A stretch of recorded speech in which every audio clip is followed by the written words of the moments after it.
Finally, I have time to myself. I want December to be over.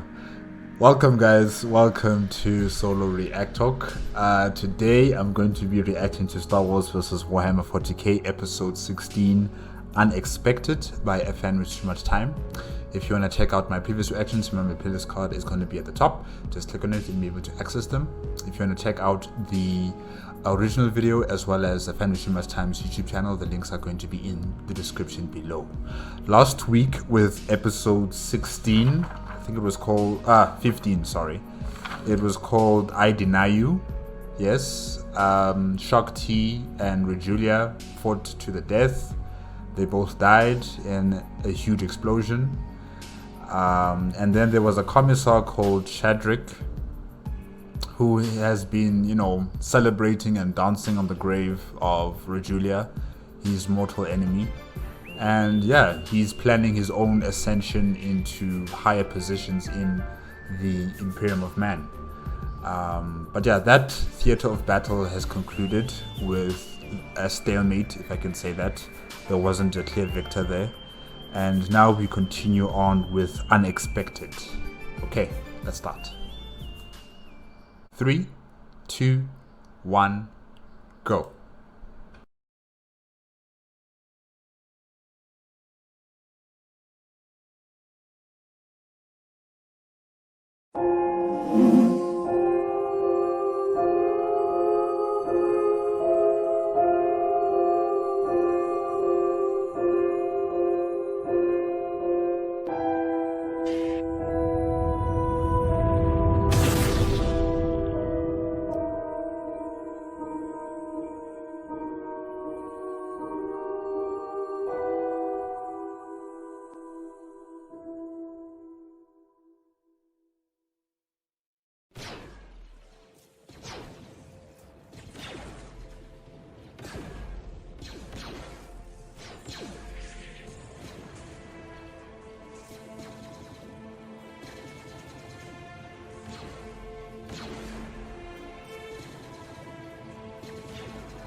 Master Aayla had never allowed herself to go this far. She swung to the left, saber drawing streaking lines of blue in the air. The luminous weapon took the lives of 3 men, melting straight through the whirring chainsword, the first of them raised in defense. His face was a mask of frenzy and disbelief as he was neatly bisected despite the integrity of his parry. The bladed chain of the weapon went whipping out wildly, cutting the man's face and red cap in half, while Aayla smoothly spun to the left, evading the bits that came flying out at her. She twisted in the air, carried farther than was natural on winds pulled into reality by the power of the Force, and landed in a neat crouch nearby, sweeping her saber back to the right in the process, taking the heads of 2 more Imperial soldiers as she landed. The Jedi Master thrust her free hand out, pushing the headless bodies forward into a cluster of nearby soldiers who were preparing to volley fire into her. They only managed a few sloppy shots before the corpses landed nearby, the glowing blue coils of their guns flaring to life in a horrible display of screaming and death. Composed of blue fire and terrible force, the Imperial soldiers were eradicated by their own unstable weapons, though, oddly, the guns themselves seemed more or less intact afterwards. Aayla had rarely fought with this much lethal skill, and never against living opponents. Only in Yeah. Aayla. I only remember this lady from the movie Star Wars Revenge of the Sith, when the Jedi were being killed off by the clone troops, and she was on Fallujah, if I'm not mistaken, and then she got shot in the back by her clone troops. That's the only place where I've actually just seen her properly, walking and, doing things. But otherwise, I don't really know much about this Jedi, I think I have seen her in the Clone, the animated series on Cartoon Network, but I just can't remember. Honestly, she is not one of those characters that, I would remember, So yeah, it's good to see that AFanWithTooMuchTime has added Aayla into this, and yeah, we get to explore her character through AFanWithTooMuchTime's, writings and depictions of this lady. Okay. Combat with droids did she do what she was doing now, allowing violence, passionless and pure, to flow through her. She took every opening, rode every lethal current which came to her, and struck at every foe with the intention to kill. What conscious thought she maintained was focused almost entirely on making sure she did not commit to anything too suicidal, holding herself back from accidentally performing any acts so lethal they would take her life as well as the lives of her enemies.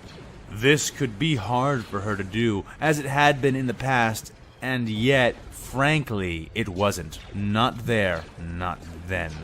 Everything was in sync within her, and Aayla felt honed like never before, subsumed by neither compassion nor hatred, as she remembered the teachings of her own master and embraced the recklessness which had enabled him to learn Vapad. Her confidence is so powerful, so palpable.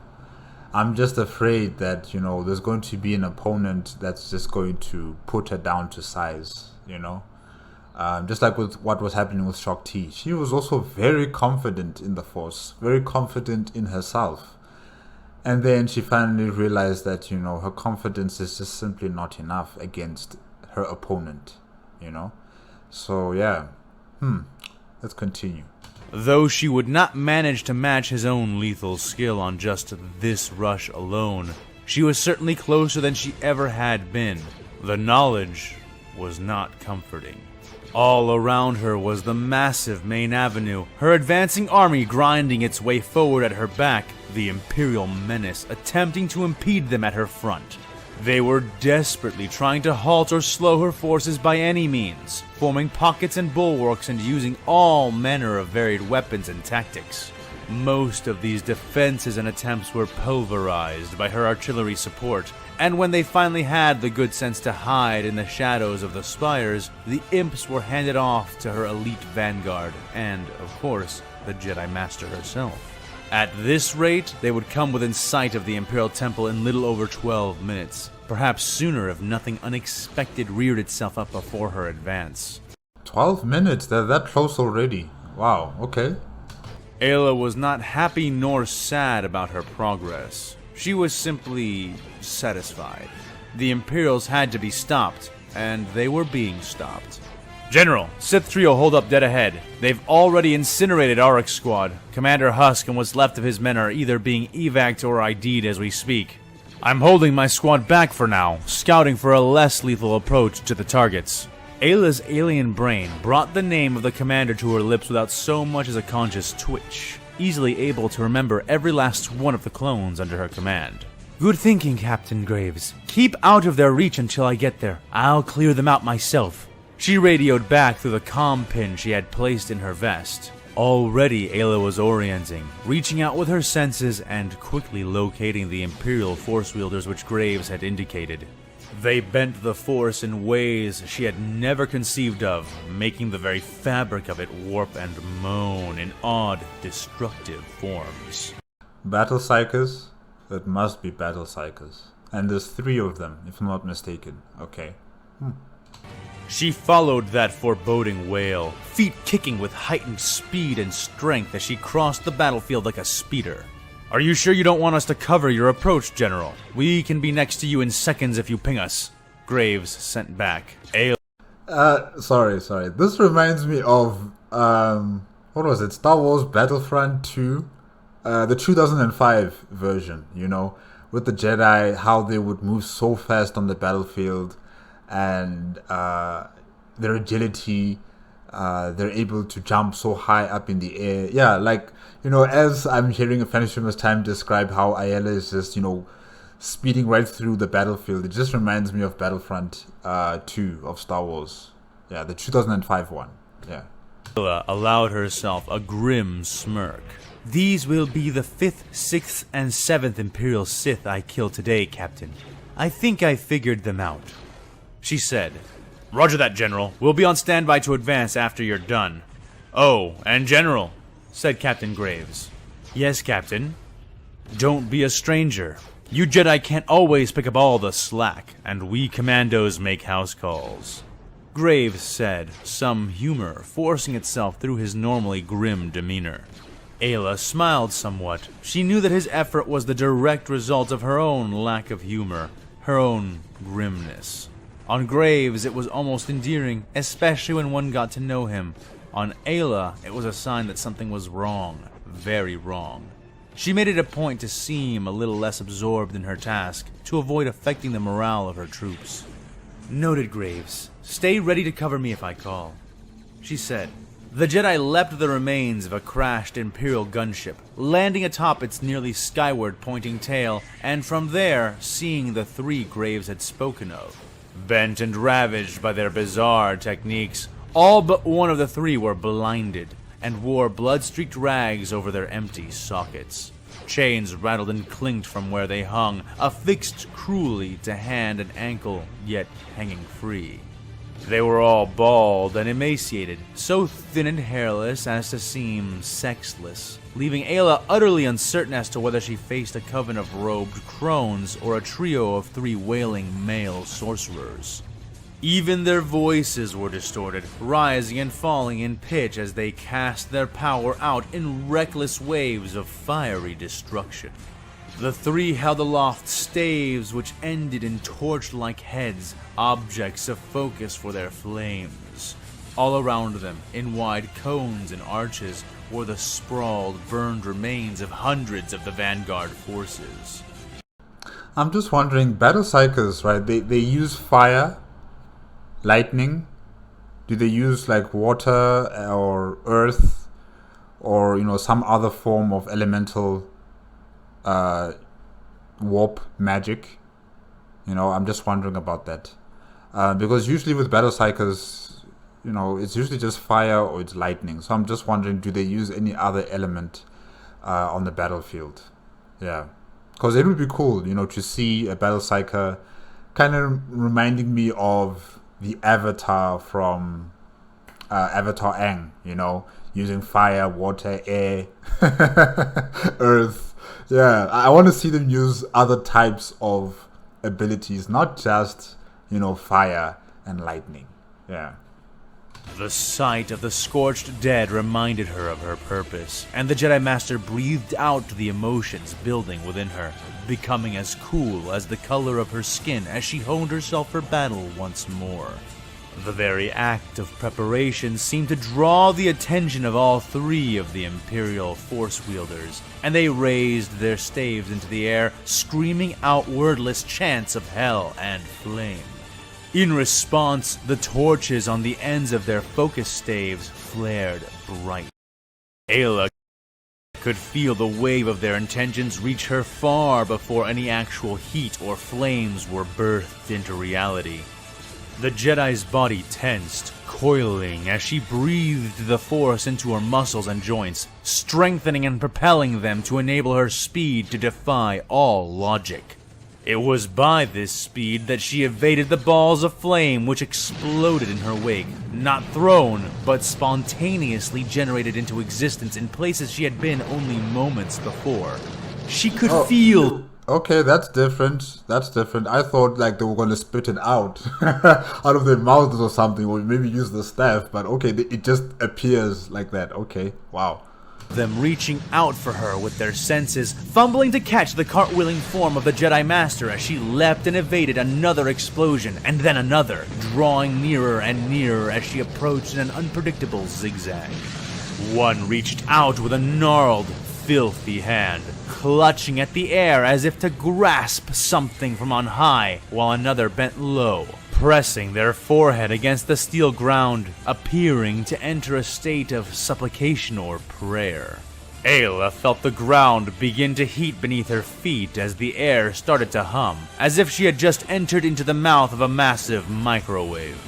Spotting the wreckage of a nearby chimera and the impact crater of a massive shell which had left a deep hole in the avenue, Aayla acted without thought or planning. Her movements and choices a flow of precognitive judgments made more by the Force than by her own thinking mind. She rode those currents, but barely controlled them. Extending her hand, she ran on, heading towards the APC, seeing that its back-facing troop hatch was wide open and facing her. She sprinted hard towards it, no longer angling for the Imperials, feeling small blisters and burns already beginning to form across her body, the disfigured touch of their technique bleeding into reality. Aayla had only seconds more, leaping the crater instead of taking cover within it, her back now to the three as she sunk all her effort into this final plan. Exertion played plainly across the face of the Jedi Master as she pulled her extended hand back towards her chest, closing it into a fist as she did. The chimera lurched and then flew forward, suddenly pulled free of its own wreckage as if yanked by thousands of elastic ropes. She leapt up, spinning around to face the sorcerers once more as the open maw of the chimera came flying after her, the Jedi pulling in her arms and legs just as it snatched her out from the air. The arcing trajectory of the flying vehicle husk guided the wreck straight towards her three opponents. But she was hardly done, and neither were they. Maws of flame opened above and below the chimera, dousing it in fire from both directions as it hurtled closer to the three. The two Imperial Force wielders who had been attacking focused, moving their upward and downward facing columns of flames at pace with the nearing form of the burning chimera. Why don't they just use like telekinesis? Just stop it in its tracks and then just bring it down. Why are they, using fire to attack this husk of a chimera tank? Why? But anyways, it's okay. Show off your powers, I guess. But even they could sense that they would not manage to destroy it that way, despite being wholly focused on the flying vehicle. This was where the third stepped in, mumbling and babbling obscene words of fire, tongue literally alight.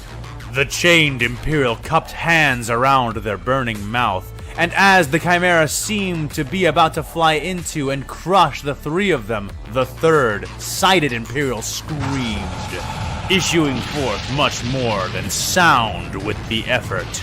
A wide jet of superheated warp matter blew out of their mouth in an intense cone of thermal obliteration. The chimera was caught in its entirety, and where it had managed to retain most of its shape and structure under the bathing torrents of flame prior, its armor was revealed to be worthless against the new attack. The third the third battle cycle was using Assume. If you guys know about Skyrim, the dragon shouts Assume. I forgot what's the dragon shout for fire. I can't remember it, but yeah, he was doing something essentially akin to that. Yeah. His body was warped, utterly shredded into glowing slag by the Melta-style blast of heat which the Imperial was screaming into existence. The chimera's momentum was sapped by the blast almost instantly, and it landed heavily, leaving a glowing smear of ceramite and metal as it came to a grinding halt, now less than a quarter of its original size. It was so destroyed, in fact, that none of the three Imperials had been able to see or define the perfectly cut circular hole in the away-facing position of the chimera, which had been made there by Master Aayla almost the instant she had entered the chimera proper, having always intended it as a distraction and little else. The two sorcerers who had failed to kill her smiled and laid their hands appreciatively upon the back of the third, who was busy rubbing their burnt lips and spitting out molten fragments of their own teeth. Ew. Shouldn't they be able to sense, you know, the Jedi Master. You guys are also just too confident in your powers, but okay. The third smiled in spite of the pain, having no idea that Aayla had not perished within the craft, but had instead cut her way out of the flying APC just as it had passed over the deep crater she had considered using for cover. They discovered this a second or so later, when Aayla's saber burst from the ground beneath them, skewering and slicing away their feet as it spun. The three mutilated Force wielders were blown away as she used the Force to push the circle of steel above her directly up and out, jumping up a moment later herself. Around Aayla lay the writhing, cursing forms of the three, and she wasted no time, jumping into the first and decapitating the Imperial without mercy. She did the same to the second, and intended to do the same to the third, but once more, the sighted third found the strength to act, glaring through bloodshot eyes as power filled them completely. Opening a mouth full of flattened, burnt teeth, the sorcerer repeated the same technique which had been used to destroy the Chimera, firing it directly into her. It was instant death, or rather, it would have been, but Aayla had figured them out, found their weakness, and had no shame in exploiting it fully. These Imperial Force wielders hated and feared the very Force which they used, which flowed through them. She was hesitant to call them Sith, because even the Sith, hateful as they were, did not treat the Force as a serpent, a venomous beast which they sought to use whilst avoiding its fangs themselves. Yeah, that's true. You know, the Force wielders in the Star Wars galaxy, they embrace it. They are one with it. And then those that come from the Warhammer 40K, you know, they try to put restraints on it because of the dangers of using so much power. You know, either they kill themselves or they're being possessed by demons towards the end. So, yeah, it is a bit of a disadvantage. But because they're in the Star Wars galaxy, they still don't realize that there are no demons here to possess them. And they can achieve powerful heights that they could never achieve in the Warhammer galaxy. So they still haven't realized that. Yeah. Yes, their techniques were powerful indeed, with a level of brute application Aayla had never seen and could not replicate. But she danced and moved with the Force, making it and herself as one, and did not fear it or hate it as they did. Her grasp of this power was pure, trained, and unclouded, and so, for her, it was only a matter of effort to do what she did next. Reaching down with the Force, Aayla found her opponent, specifically the grip they had on the fabric of the Force, and with a gentleness which bordered on kindness, seized the metaphorical wrist of the sorcerer attempting to exert their influence, and broke it. It was like breaking straw, and in place of burning gouts of superheated death, the sorcerer beneath her, who was glaring death into her, burped up a shallow draft of warm air and died less than a second later as Aayla neatly snipped off their head. Her rebuke had been trained to be used against the likes of Ventress and Savage, Sith acolytes who embraced the Force and the dark side of it wholly. Compared to that level of dedication, this act was easy, and several times she had sensed a strange elation from the Imperial she was killing, as if they were grateful to have died, without being fully connected to the Force. The revelation reminded her in no uncertain terms that the perversions and distortions of this empire were truly without end. Aayla was about to call her troopers forward when, without warning, she sensed something and froze. It was just a subtle, soft brush against her senses, a tickle, perhaps even an illusion. A librarian? Oh no. But even so, it had for a brief moment turned her blood to ice. Or maybe it's another battle psycho. It had been the dark side, pure, unrestrained, and black as the stretch between voids. Had it been an illusion? She was not sure, but not being sure was not good enough to ignore it.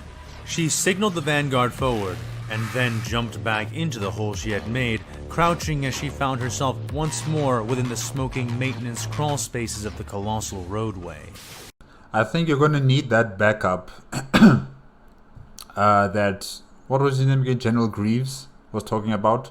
Yeah, I think you're going to need that backup. If you're feeling something, dark and menacing, like the dark side of the Force, then definitely I think you're going to need some backup.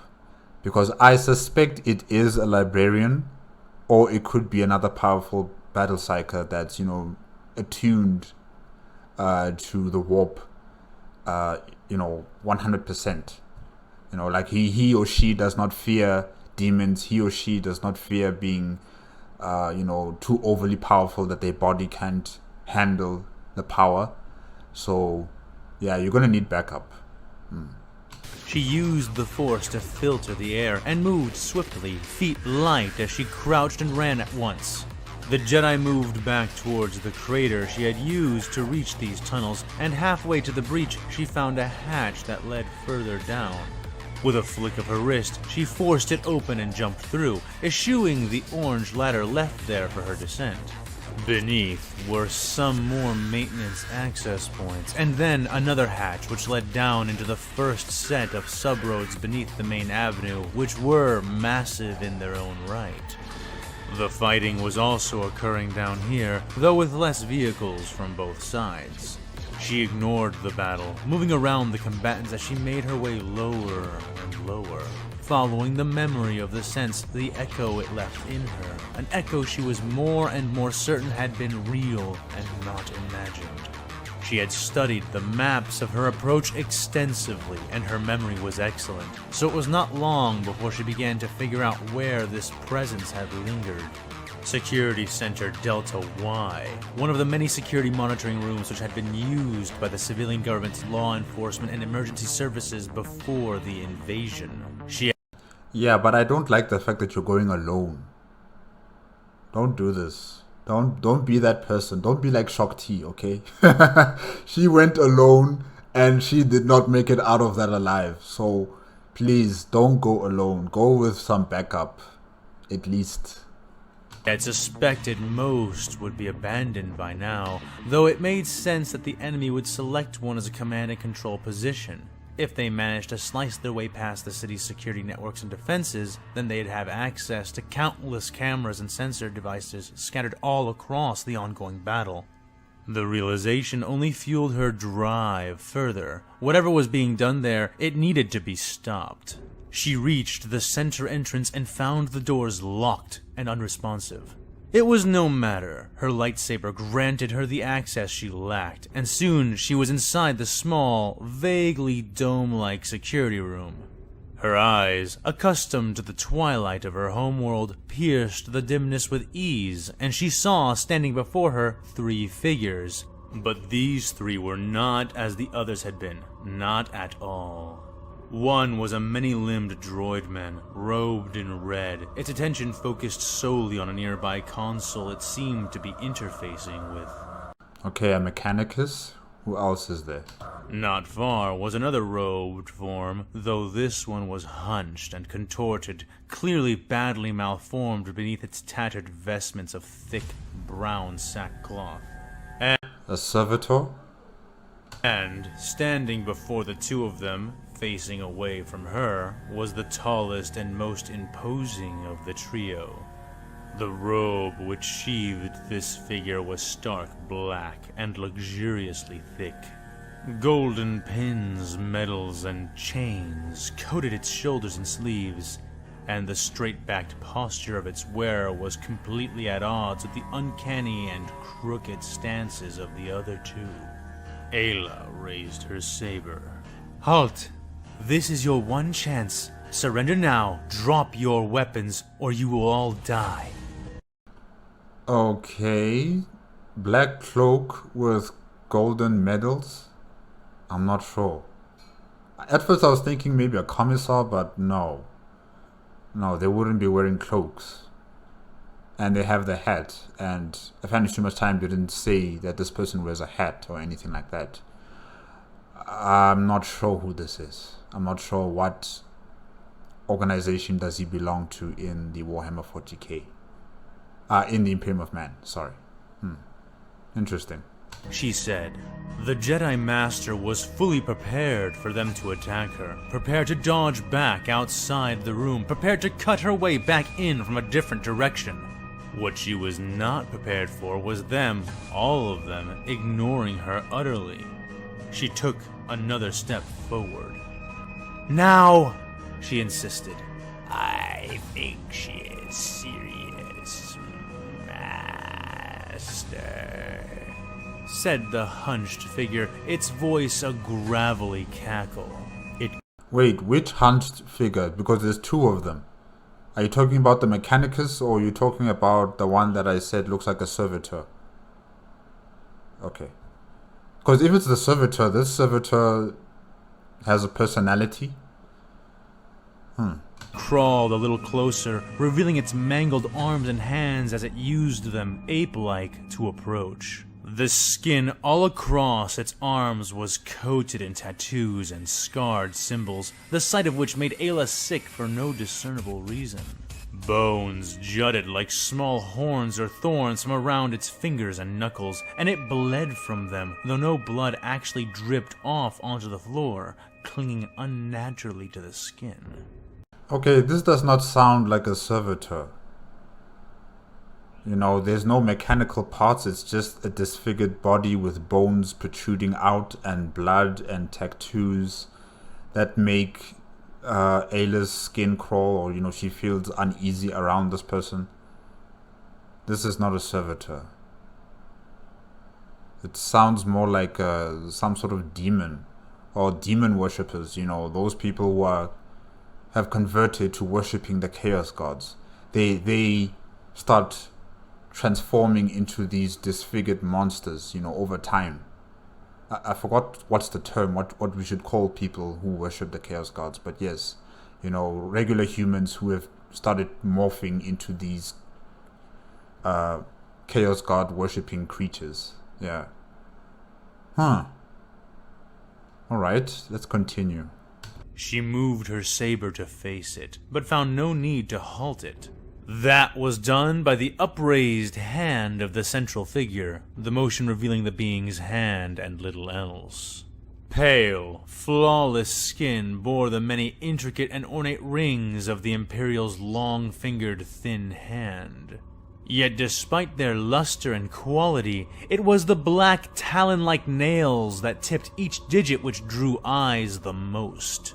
Aayla shivered at the sight, but held fast as the robed Imperial began to turn around to face her, moving slowly, deliberately. So far as she could tell, none but the droid men were armed, and that red-robed abomination seemed fully occupied by whatever its task was.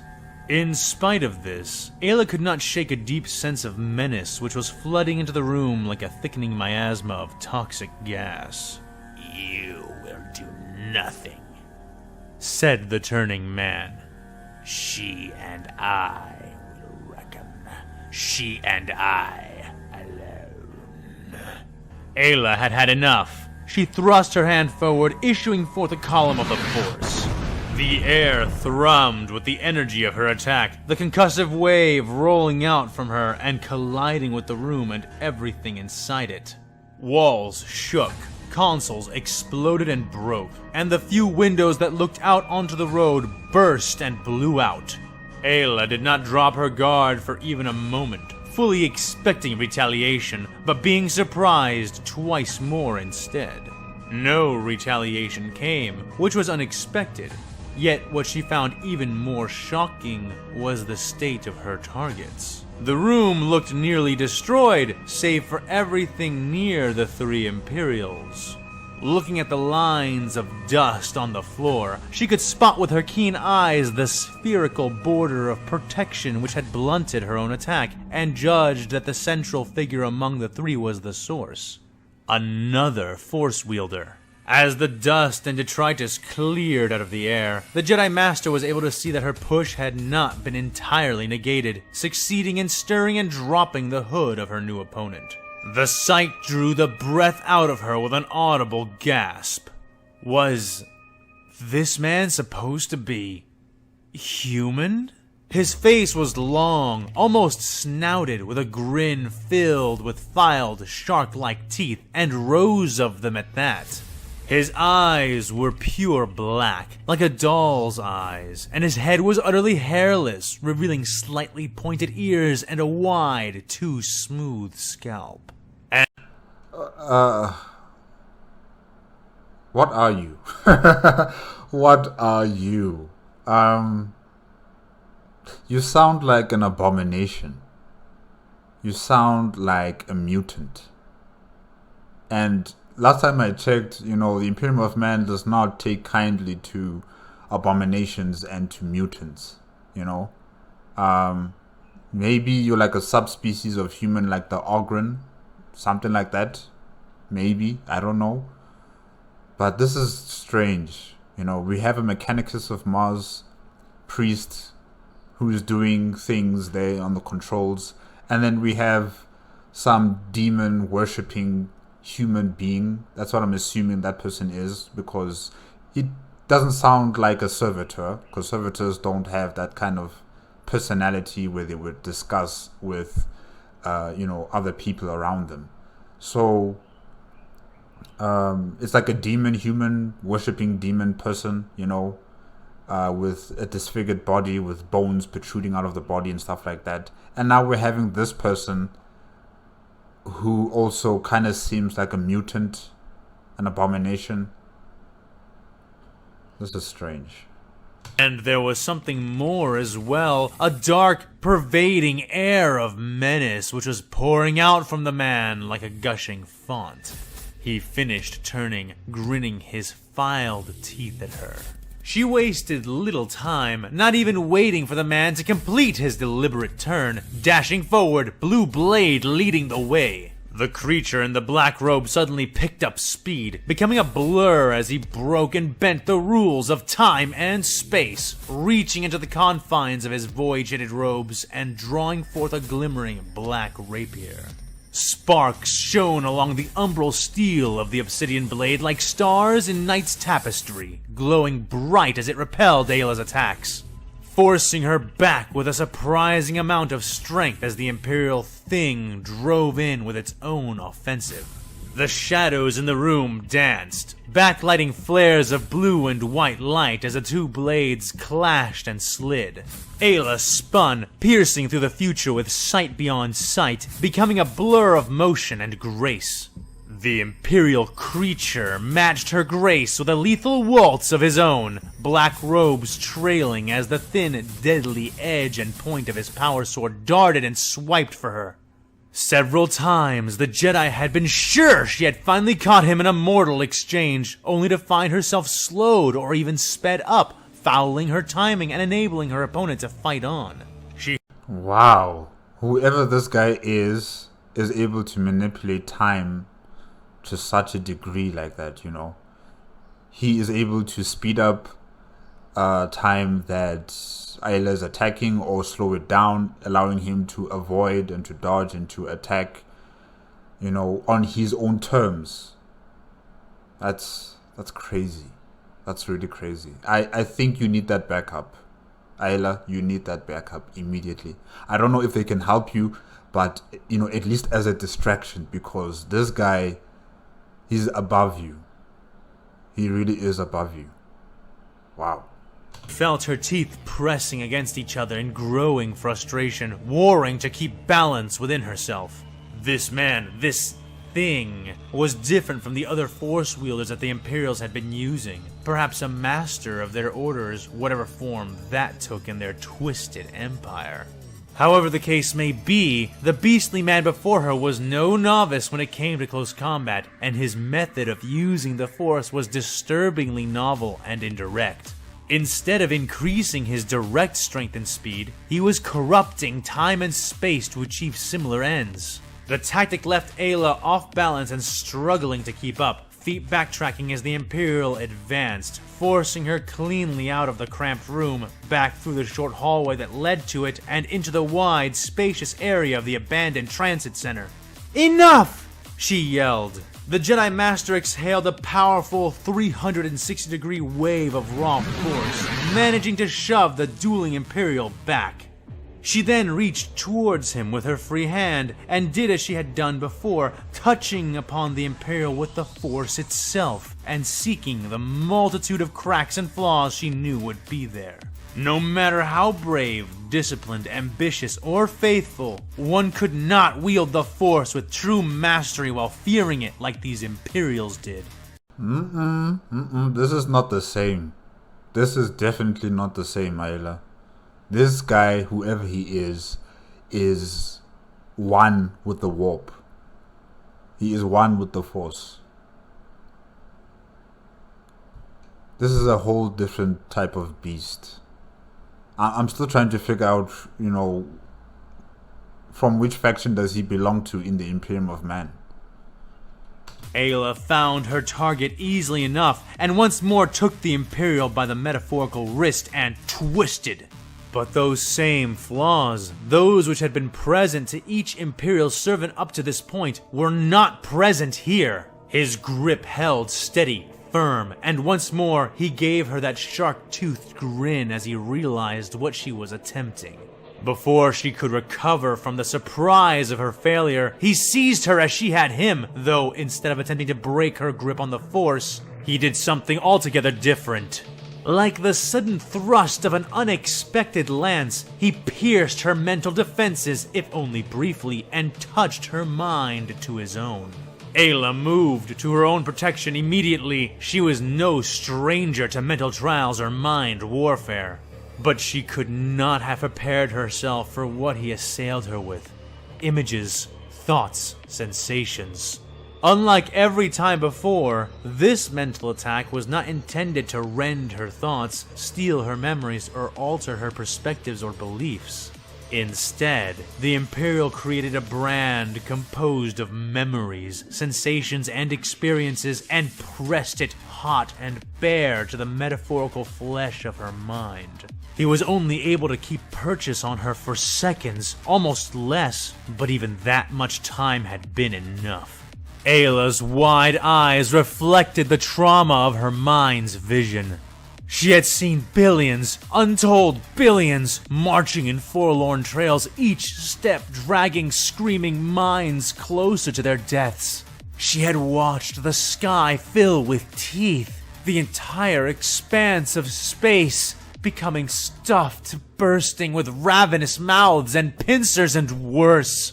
She had seen the horns and eyes of monsters which parodied existence itself, had felt the tongues of fire that issued from their lying words. Death and war and promise and pain. A galaxy ruled by the dead, the violent, the scheming, and the mindlessly obsessed.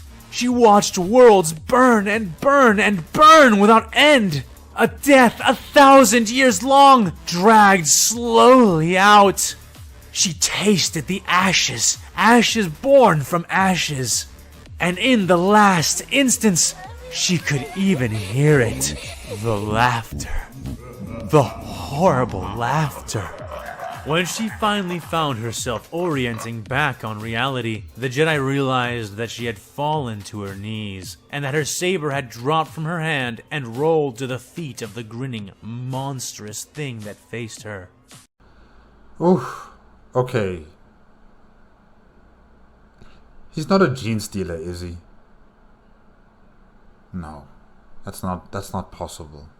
I don't think I've heard of a gene stealer having psyker abilities. No? Yes? Yeah, but I don't think it's a gene stealer. No. Who are you? Sorry guys, I'm so preoccupied. I want to know who this person is. Really, because I don't understand how is it possible that the Imperium of Man would allow someone like this to be part of their group, He is an abomination. Her fingers were trembling, clutching at her tunic vest, feeling the rapid beat of her heart thumping hard and uncontrolled in her chest. She took a deep breath, but found herself unable to calm the racing of her heart. She attempted to rise, but found she lacked the strength to do so.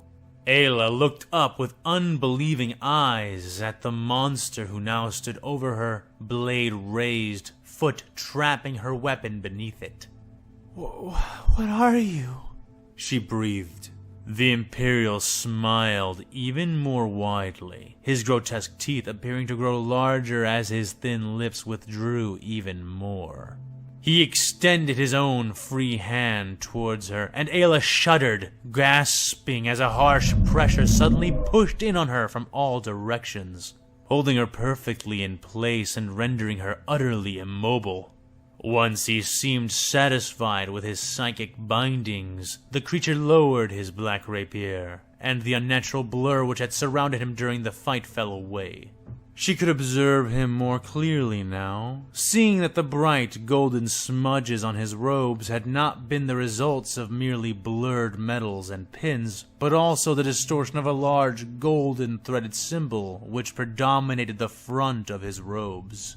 An enormous, stylized eye. The Inquisition? He is an Inquisitor? This guy? Okay, wow. This is definitely unexpected. This is definitely unexpected. Wow. How many Inquisitors are in the battle fleet? You know, how many? Because I think this is the second one that we have, you know, seen currently right now. You know? Huh.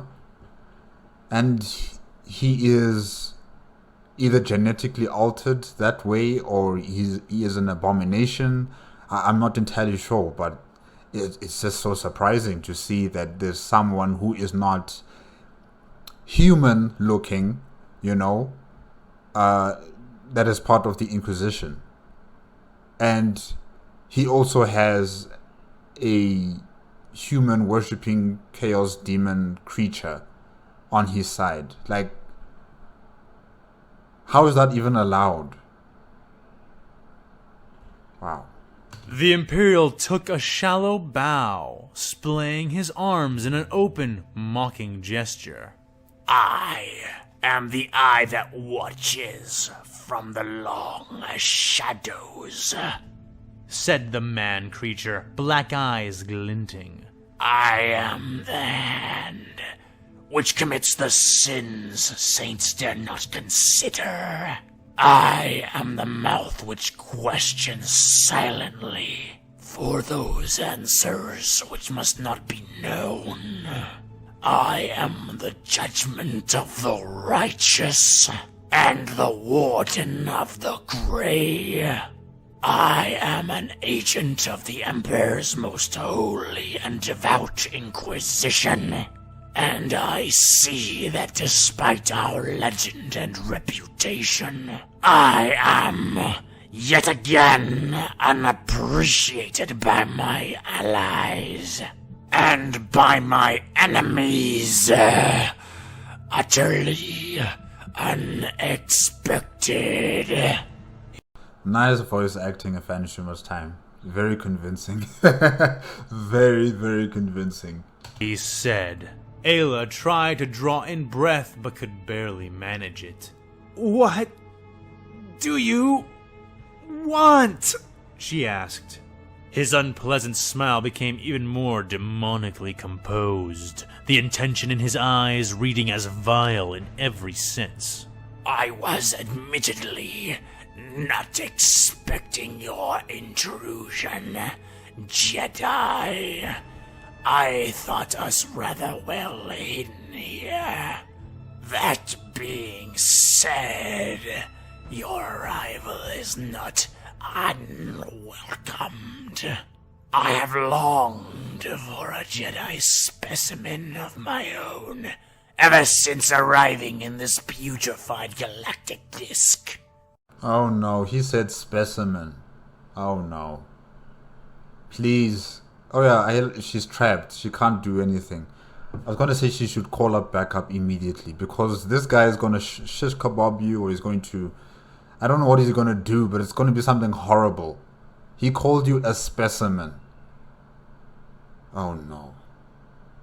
And now, well, now I have one, he said, reaching into his robe and drawing out a thin silver scalpel.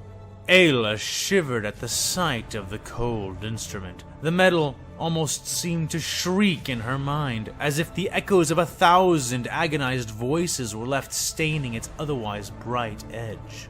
She pulled against the restraining force around her, but found no give in it, heart racing even faster as the man took a step towards her and began to bend. Her hand tightened, squeezing again and again in futile resistance. "What do you want?" she reiterated. He grinned his monster's grin. "A new pawn.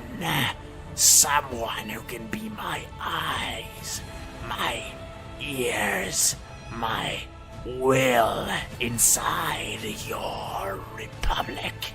Thank you for volunteering. And don't worry, while this will involve a lot of cutting, I will be sure to steer clear of your pretty face." He kneeled down to be at level with her, long, serpent-like tongue sliding out to lick across his lips, somehow avoiding the edges of his many teeth. "Soon I'll split open that naive, soft mind of yours. I'll tenderly, carefully scoop out the things I don't want. He said scoop. Oh my gosh. And then, when you are in pieces, I'll stitch you back together with me inside." She felt involuntary shudders fill her, and a desperate, wild fear begin to gnaw at the binding of her discipline. Her knuckles were white, eyes wide, almost bulging as the Inquisitor stroked the flat of his scalpel across her cheek. "Stop!" she started. "Shh. The work here is mine to do. All you need worry about is the screaming." He cooed as he raised the scalpel, now angling it to do more than stroke. His smiling face twitched, and a degenerate eagerness spilled off the creature in waves. Aayla knew he was not trying the least bit to hide. Her heart ached in her chest, beating so hard, so fast. When was the last time she had felt fear like this? Why did you go alone? Why? Why? Scream loud and long, Xenos.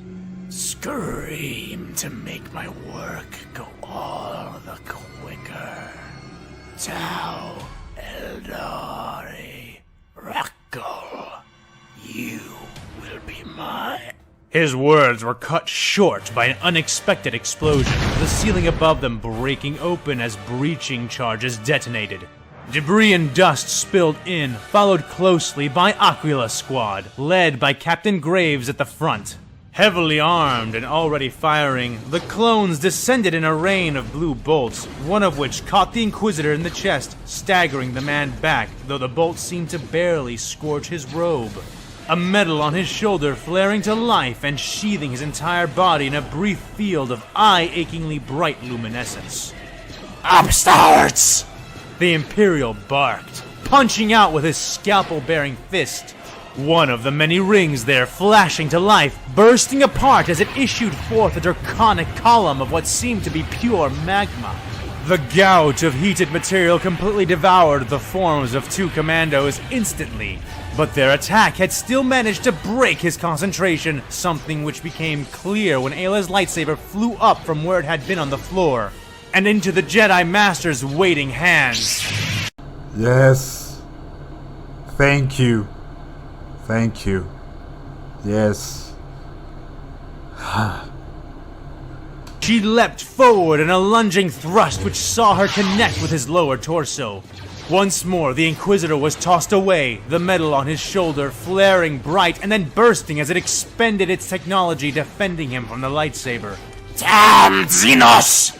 He roared, blurring once more and narrowly avoiding 2 more counter-strikes, dodging blue bolts all the while. Just then, a set of wide double doors burst open, and more squads of troopers, composed of some of the vanguard, spilled in and began to open fire on the Imperial from their side of the room. The Inquisitor leapt and parried, and Aayla was slow to pursue, leaving him with time to aim his fist again, destroying another ring as it fired a thick, black beam of some kind of energy.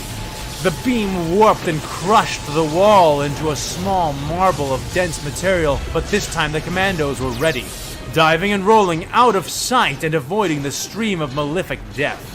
Meanwhile, the Inquisitor was batting aside the blue bolts fired from the vanguard, face a rictus of fury as he did. Aayla steadied herself, about to dash back in to confront the monstrous Imperial when she sensed something. The shark-toothed man was drawing in power, feasting on the Force like a starved beast let loose in a pantry. I think it's time you guys retreat. Please retreat. Throw some flash grenades or smoke grenades and get out. You can't. This is just too dangerous. You don't know the full power or the full extent of this guy, of this Inquisitor. Please retreat. Yeah. She knew what came next and reached out, attempting to intercede. Be gone from my sight! The Inquisitor ordered, black eyes flaring white as power rolled out of him, crashing and trampling over itself as it rushed invisibly towards the troopers. Aayla managed to throw her presence between them just in time, her mental influence reaching and rushing around the billowing wave of psychic death their enemy had issued forth. And yet, once more, Aayla found herself facing a different kind of beast than the ones she had been dealing with before. This man clearly did not fear the Force as the other Imperials did, and his techniques were not half as blunt nor comprehensible as those she had already encountered. Ayla's head snapped back, blood spurting from her nose from the psychic backlash, only barely managing to stay upright with the help of Captain Graves, who had reached her position along with the rest of his squad. "General, are you alright?" the clone asked, supporting her as she blinked her eyes back into focus. The Vanguard, Aayla muttered, holding her head in her hands. Graves looked that way and scowled beneath the visor of his helmet. Half the Vanguard had died instantly when Ayla's defenses had failed, heads bursting like struck water balloons in their helmets. The rest had little time to thank their good graces as the Inquisitor crossed the distance between himself and the remaining clone troopers. You guys need to leave now. You need to leave. Image a fuzzing, disorienting blur of motion. Men began to scream and die as he waded in amongst them, driving his rapier into eyes and throats and then into backs as troopers attempted to scatter. In what seemed mere moments, he had killed the entire Vanguard force, robes smoking, blood boiling on the black blade's wickedly straight length. He turned to face Aayla and her elite clones, face dark and indistinct. The commandos had already lined up their shots and barely needed their captain's command to do what they knew they needed to do. "Open fire!" Graves ordered. Aquila Squad did so, though in place of the traditional rain of blue bolts, they opted instead to fire their underslung grenade launcher attachments, a personal favorite of this particular unit. The explosives sailed on plumes of trailing smoke, exploding on contact with the ground wherever they fell. But the Imperial Inquisitor was far from done, growling and baring bloody teeth as he swept his free hand out in front of him. Fully half the grenades which had flown for him seemed to bounce against the air, ricocheting back the way they'd come. Graves grit his teeth, drawing his blaster pistol and neatly sniping the two explosives out of the air before they could make it back. Already, the Imperial was advancing at an unnatural speed, skidding across the distance like a Jedi possessed. "Back up, now!" Graves radioed into his wristcom. He then snapped his arm out, firing with the rest of his squad in a desperate attempt to halt the monstrous advance of the enemy. But try as they might, they simply could not pin him. He was too fast, and when he wasn't, he made their sluggish bolts even slower. The meters between them and him were vanishing by the second. Aayla, who had been leaning against his other shoulder, stepped forward and raised her blade, sweat dripping down her chin, teeth clenched as she struggled to control her nerves. They were nearly pitched from their feet then as another explosion rocked the building for a second time, this one even larger than the blasts of the breaching charges. The entire windowed wall of their left came away, and in swept the Aquila herself, the name of both the squad and the gunship christening the side of the painted craft. The leering orange and red face of the Starbird the gunship was named after. Okay, we have a chance. However, I'm still saying you guys must retreat. Okay, even with your gunship here, yes, you have a chance of probably wounding this guy, but not killing him. No. So, please, just get out. Faced the Inquisitor. The blaster cannons mounted just beneath the stylized beak also clearly honed in on his position, as were the two wing gunners and the various missile pods mounted above them. There was a pause, a moment where the Imperial monster faced down the hovering form of the Republic war machine, both instruments of death weighing the other. The Inquisitor raised the heel of his right foot, and the gunship opened fire. The Inquisitor reached out with his left hand, the green blaster bolts diverting to the left and right as if striking a reflective barrier in the air, before the whole ship quaked, trembled, and began to creak in the psychic grasp of the Imperial. He's trying to crush it. Guys, please get out of here as fast as possible. The wing gunners attempted to open fire, but found their own beams similarly diverted or unable to reach. But the rain of more mundane blaster fire from the commandos, the continuing hail of blaster cannon bolts from the turrets on the gunship, and then Ayla's own force push met his defense at once and overcame it.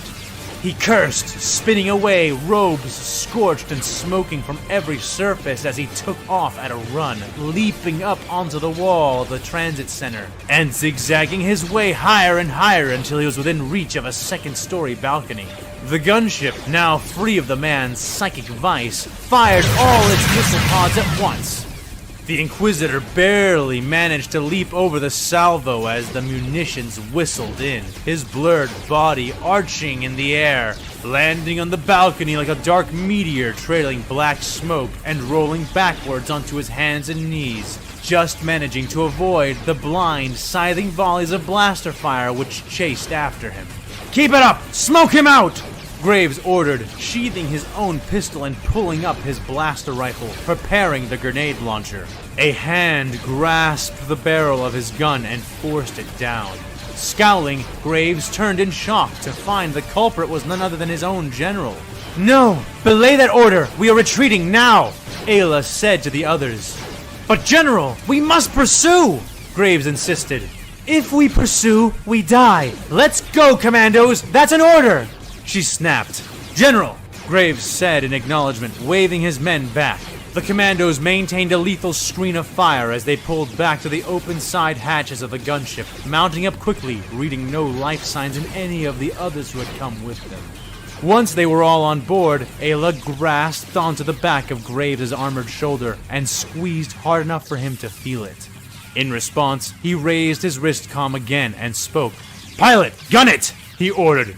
"Sir!" the clone affirmed, spinning the gunship around, allowing the tail gunner to take over the covering fire before lurching forward in a rush of repulsor lift boosters. They were out of sight in seconds, even as the Inquisitor stalked up to the shattered wall, watching the lingering trails of smoke left in the wake of their retreat dissipating. He pondered as he did, and then listened as his malicious servant dragged himself to his side. "I suppose you have a good reason for not intervening." But you told him not to interfere, that this is between you and her. Inquisitor growled.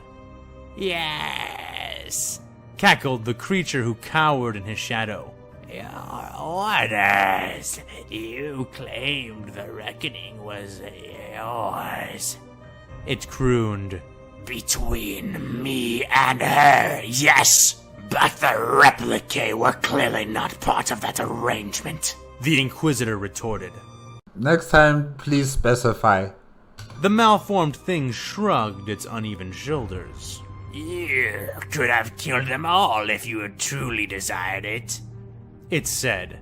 Yes, at the cost of revealing myself to every psyker on the planet. You will be punished for this, said the Imperial. His monster hissed and clawed the ground, rending furrows in the steel floor. You are merely venting on me, Master, whined the thing. You are upset that she got away, it dared accuse.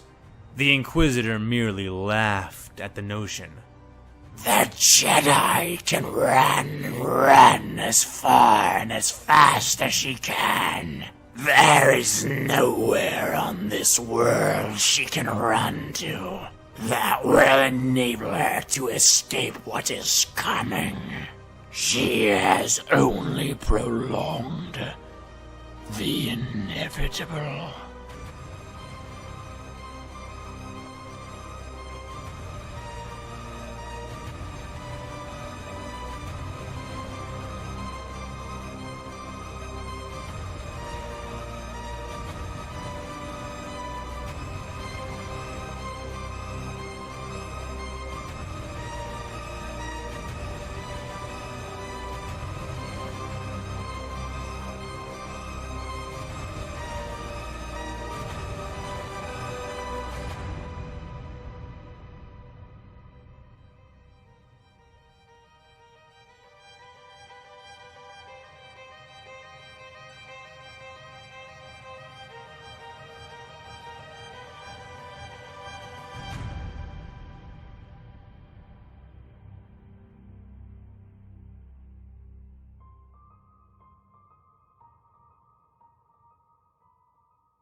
Oh, what an episode. Guys, yes, that was Star Wars vs. Warhammer 40K episode 16, Unexpected, by A Fan With Too Much Time. This Inquisitor has to be the highest priority of the forces on Axiom. He needs to be neutralized as soon as possible. You know, I think all Jedi must be involved in this, and as many clone troops as they can spare. They need to focus on getting this guy first. Before doing anything else, he needs to be neutralized. Yeah, this Inquisitor is dangerous. This Inquisitor is dangerous, and the associates that this Inquisitor has are also unique and strange. I think one of them is like like I've been saying before, someone who worships the Chaos Gods. I'm not sure what type of entity it is exactly, but I think it is like a demon of some sort. And then of course the Mechanicus of Mars Priest. Not sure what he's capable of doing, but he must be also extremely dangerous. He or she, I'm not sure about the gender, must be extremely dangerous. And yeah, the Inquisitor himself, I'm not entirely sure what he is exactly, you know? Because if he is an abomination, if he is some sort of mutant, then he should have been dead a long time ago. I don't know how, or don't know why was he allowed into the Inquisition, you know? But, you know, the Imperium of Man is also known for their double standards, so it's possible that because of this creature's ability to be so attuned with the warp, they decided that they're going to look the other way to acquire this agent for the Inquisition. So yeah, very menacing, very powerful, and what he was going to do to the Jedi Knight Aayla, you know, dissecting her brain out and scooping out things that he doesn't need, and then he's going to add himself into her brain, like, nasty, absolutely nasty. And luckily she did call out for backup, you know, because I've been saying that, you know, she can't just be going alone fighting against something she does not truly understand or truly know. She did sense the dark side, but, you know, this guy is just far beyond any notion of dark side powers or anything of the sort. You know, he is on another level of power and focus. It's just frightening, really. The abilities he has, the things he can do, how he executes his abilities are just on another level. And it's good that she came. I mean, she, you know, she sent a message to General Greaves and his special units to, you know, come and assist me on this particular matter. Because really, if she didn't call for backup, oof, it would have been terrible. It would have just been so terrible. Oh, okay, guys. Yes, that's it for today with episode 16. Oh, what an episode. What an episode. It was good, but man, oh, it was terrifying. It was really terrifying. Yeah, guys, that's it with AFanWithTooMuchTime. Remember, if you want to check out the original video as well as AFanWithTooMuchTime's YouTube channel, the links are in the description below. If you like my reaction, please give me a like, comment, and subscribe to my channel. Click on the notification bell if you want to be up to date with my latest videos. And yes, let us continue with AFanWithTooMuchTime. Hey there, loyal listeners. This is a fan with too much time, and here we are again at the end of another episode. This one right here, I actually had to rush pretty hard to get this one out because I had to basically remake it from top to bottom. This episode, no matter what it was meant to do was to introduce the Inquisitor. Like actually start putting a face to the shadow that you were seeing before, right? Or at least a little bit more definition in that corner, if nothing else. So, my previous script was not really up to par. You know, even, like, all Inquisitors are powerful. Even a weak Inquisitor is powerful, just on authority.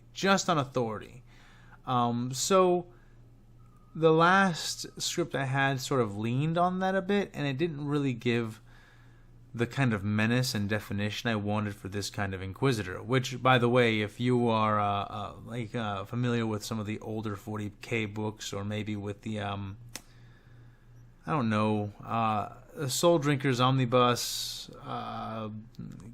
Gaunt's Ghost series, books like that, you'll probably be fairly familiar with the kind of Inquisitor that we're dealing with here. And you can already see that he's pretty heavily armed. For those of you who know... Heavily armed does not even begin to describe this man. Like, heavily armed? No, it's not enough. It's just not enough. The signs... it's basically been spelled out for you. This Inquisitor has come to this universe armed with some pretty potent, let's call it, weapons. And yeah, I mean, I need something to help balance out the villainous forces in the Star Wars universe, because frankly, The Republic is an extension of Palpatine, who is the Dark Lord of the Sith. The Separatists are an extension of Palpatine, and I mean, you know, to a lesser extent, an extension of Count Dooku, who is also currently a Lord of the Sith. The Mandalorians currently serve, for the most part, Darth Maul, who is a former Lord of the Sith. Those Mandalorians who don't serve him are basically in hiding, outlaws, outnumbered or outgunned, or maybe both by Maul's Mandalorians. So I see that because of the time that we've come in, basically bad guys are in control of everything. I mean, even the good guys are on a really weird standing. I mean, Anakin is, you know, skirting along the lines of Vader right now, at least in the time in the chronology of Star Wars. Obi-Wan Kenobi is got his hands full just trying to deal with the war, deal with things around him, and being blind to all the problems that are besieging Anakin. The Jedi Order is dealing with the fact that so many of them are falling. And, you know, it's not that this is only happening really at the end of the war. Look at Pong Krell. Look at Ki-Adi-Mundi. Like, there are many, many examples of Jedi, both considered fallen and who were considered not fallen, even at the time of their death, who showed clear signs of allowing the dark side to control them, allowing aggression and passion to make them their thrall, whether it be through aggression in its purest form or through aggression as a funnel for fear. Yeah, being good is not in fashion currently in the Star Wars universe, or should I say Star Wars galaxy. Being good is just not in fashion. Everybody who is important, everybody who is, you know, valued in the universe or the galaxy has to be bad, you know, has to be serving someone who's bad, has to be serving without knowing that they're serving someone who's bad. Yeah. So being bad is in fashion, being good is not in fashion. We see that again and again, and this is just how the Jedi Order is. Yoda currently is resigned. Like, in canon, he knows that Order 66 is coming in some way, and he's resigned to letting it happen, and just figures that it's for the like that he can't stop it, that it's for the best, that he's just gonna deal with things as best he can. It's pretty crazy. He's basically already defeated. Mace Windu is about to fall to the dark side. You know, like people laugh at how Anakin fell to the dark side sometimes, and they just don't get it. You know, Anakin went to Yoda. He went to Yoda and he confided in Yoda that he's afraid that somebody close to him is going to die. And if Yoda had really been compassionate and pressed him on it, Anakin would have probably told him, maybe not told him who Padme was and stuff, but would have told him, that's why I wanted to be a member of the Jedi Council and a master, because there might be things in the master's like section of the library, essentially, you know, with master access, that only masters have access to, that could save the life of somebody extremely close to me. But, you know, Jedi are supposed to... They're not supposed to be having attachments, you know? They're supposed to have, you know, friendships or some sort of communication with people, but at arm's length. Like, they can't be too close to anybody. And I think Yoda is just, you know, the perfect example of that, I think. I don't know. Maybe he does have a relationship with someone out there and we don't know about that person. But ultimately, you know, the Jedi are not supposed to have any form or types of romantic connections with people. They're not supposed to be, you know, clouded by their emotions and, you know, the fears of those emotions that drive them to do things that are not considered to be the Jedi way, you know.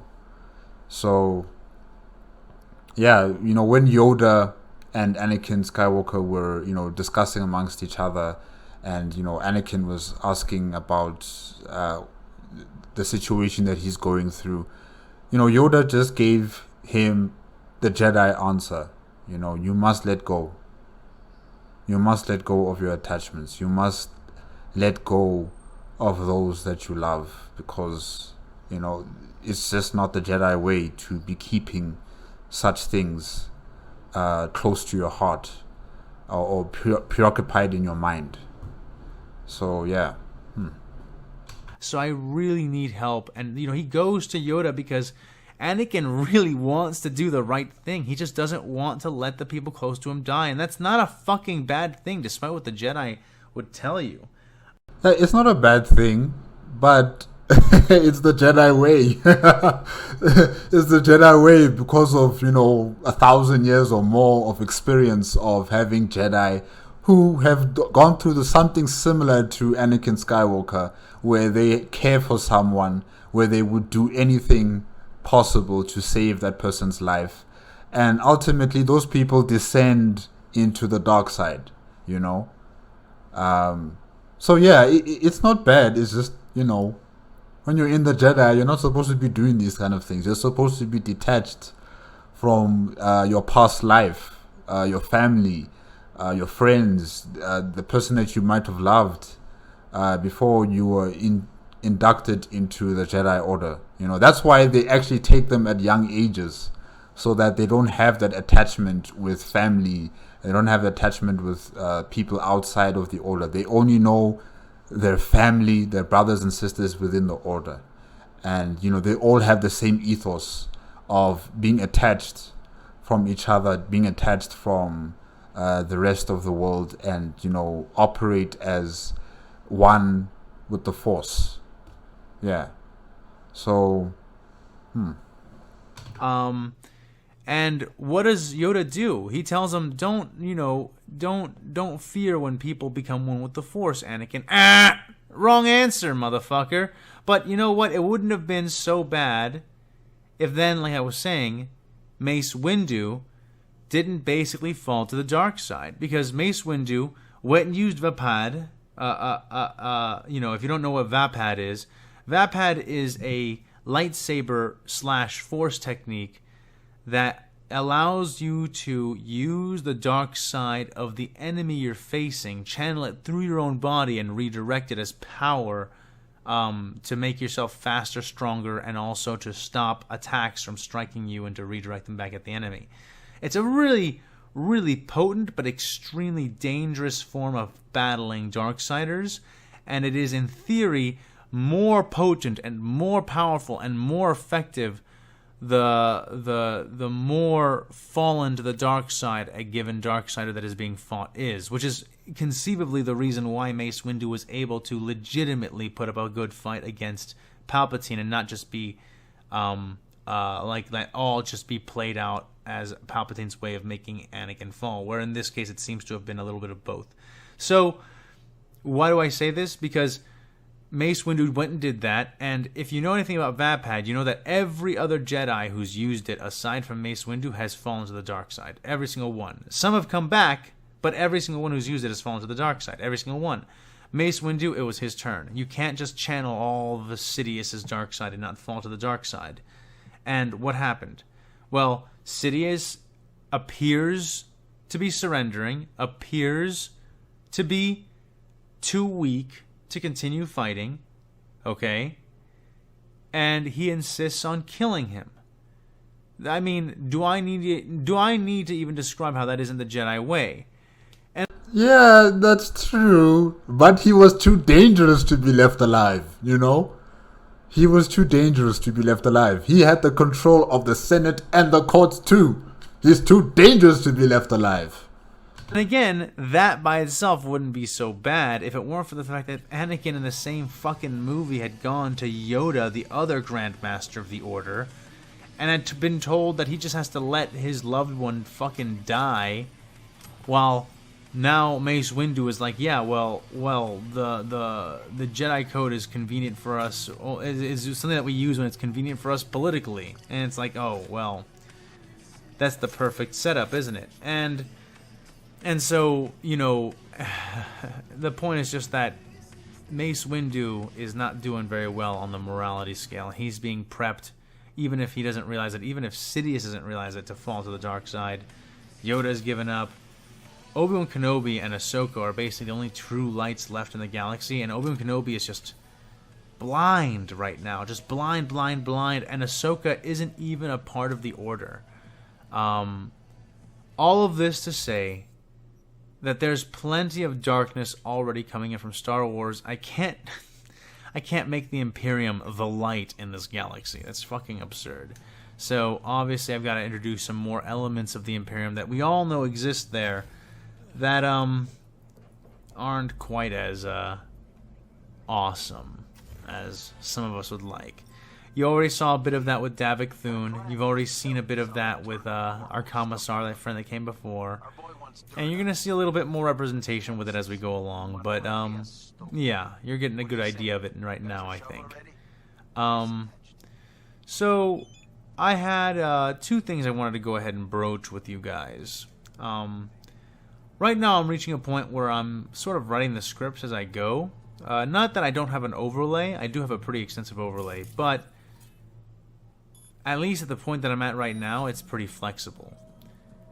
So, I was going to go ahead, and you guys let me know what you think about this in the comments section, but I was going to go ahead and make 2 polls to give you guys, you know, a sort of a saint's grace and a will's grace, so that you can bestow an audience protection onto certain members of the cast from both the Star Wars side and the Warhammer side. Audience protection. Ah, okay. Now, I would be choosing the people that show up on these little polls, and there would only be 2 of them at least for now, because obviously the protection doesn't last long and it can't happen multiple times, or a lot, rather. But I would be choosing who shows up on those polls, and I would make sure that there's no wrong answer. That there's not like I'm being like, oh no, I had expected to kill this person, and now the narrative is gonna get totally messed up, because I'm not gonna do that. I'll go ahead and proof each and every single one of the options so that no matter what, nothing gets messed up by their survival. It's all fine and kosher. So you don't have to worry about that if that is part of your concern. And I do that because, you know, I would like to involve you guys a bit more in the creation of this. It's not like a very, very super strict thing, even though I do have final say on it. If I do make the poll, I haven't even decided if I would do that, so go ahead and let me know what you think about it and push me in one direction or another. But if I do make the poll, it will be a thing that I participate in and that I dedicate to. But we'll see if I get there. The next thing is that in the next After Talk, I wanted to do kind of a Q&A. So if you have a question for me that you'd like me to answer in the next After Talk, go ahead and type in Q&A at the top of your comment, like leave a comment with Q&A in it at the top, and then go ahead and ask your question. I won't answer it in the comment, but I will consider answering it in the Q&A for the next After Talk. And I say consider because obviously if you ask a really personal or offensive question, or, you know, jokey, like way too whatever question, I reserve the right to ignore it. You know, I won't delete your comment or anything, but I'll go ahead and not turn the After Talk into a total circus, right? But who knows? Maybe I will answer them anyway. Leave me whatever questions you like, okay? I'm not guaranteeing that I'll answer, but like honestly, it's got to be a very specific kind of question for me not to, at the very least, give it a hardcore consideration. The only reason I wouldn't answer your question is if it really is that far out of balance, or if I just get so many that it's just like I can't do them all. That being said, that's all I really thought that that's all I really think I want to talk about. Actually, let me think here. No, you know what? I think that's about it. There was one more thing, but it's not really an urgent topic, and I think I'll cover it in the next After Talk, or save it for the next After Talk, just in case I don't get a lot of questions. So for now, I'll just say this. Have a fantastic week. Really enjoy the time you have right now with your friends and family. Stay safe, and I'll see you next time.